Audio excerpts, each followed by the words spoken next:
ایک زمانے میں ایورڈیل کی پرفتن سرزمین میں للی نام کی ایک عجیب سی پری رہتی تھی۔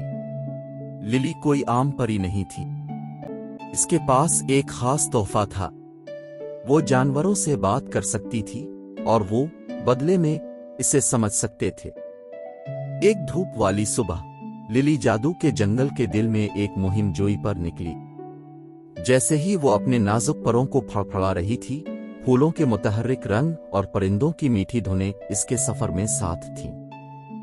جنگل کی گہرائی میں للی نے ایک چھوٹا سا جادوئی تالاب دریافت کیا جس کے چاروں طرف چمکتے ہوئے پتھر تھے۔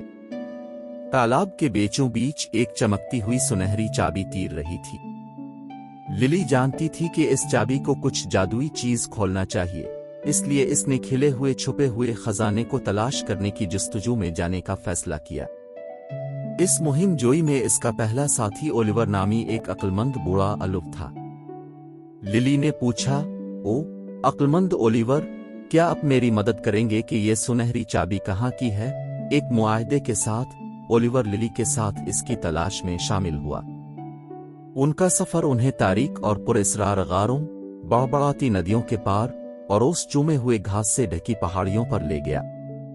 راستے میں ان کی ملاقات نٹی نامی ایک شرارتی گلہری سے ہوئی جو دوسرے جانوروں پر مذاق کھیلنا پسند کرتی تھی۔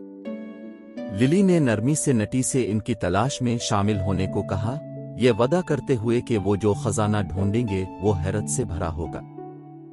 جب وہ جنگل کی گہرائی میں داخل ہوئے تو تینوں کو چیلنجوں کا سامنا کرنا پڑا۔ انہوں نے ایک بدمزاج ٹرول کی طرف سے حفاظتی پال کا سامنا کیا۔ نٹی کی چالاک چالوں اور للی کے میٹھے الفاظ کے ساتھ انہوں نے ٹرول کو راضی کر لیا کہ وہ انہیں گزرنے دیں۔ آخر کار بہت سے دلچسپ مہم جوئی کے بعد وہ انچینٹڈ فارسٹ کے دل میں پہنچے، جہاں انہوں نے آبشار کے پیچھے چھپا ایک جادوئی دروازہ دریافت کیا۔ للی نے سنہری چابی کو تالے میں رکھ دیا اور جادوئی موڑ کے ساتھ دروازہ کھلا، جس سے چمکتے کرسٹل اور چمکتے ہوئے خزانوں سے بھرا ہوا ایک کمرہ ظاہر ہوا۔ کمرے کے بیچ میں ایک سینہ جو پیچیدہ نقش و نگار سے مزین تھا۔ للی نے اسے جادوئی پریوں کی دھول کا مجموعہ تلاش کرنے کے لیے کھولا، جو تمام ایورڈیل میں سب سے زیادہ طاقتور اور جادوئی دھول ہے۔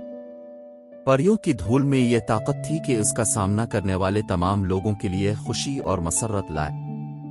للی، اولیور اور نٹی نے جنگل کی مخلوق کے ساتھ پریوں کی دھول بانٹنے کا فیصلہ کیا۔ ایورڈیل کے ہر کونے میں خوشی اور ہنسی پھیلائی۔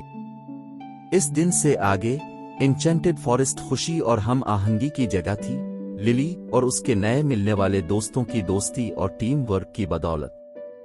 اور اس طرح ایورڈیل کی جادوئی سرزمین میں للی اور سنہری کلیب کی کہانی ایک پیاری پریوں کی کہانی بن گئی، جو نسل در نسل گزری، ہر ایک کو اس جادو کی یاد دلاتا ہے جو اس وقت ہوتا ہے جب دوست کسی سن کی مہم جوئی پر اکٹھے ہوتے ہیں۔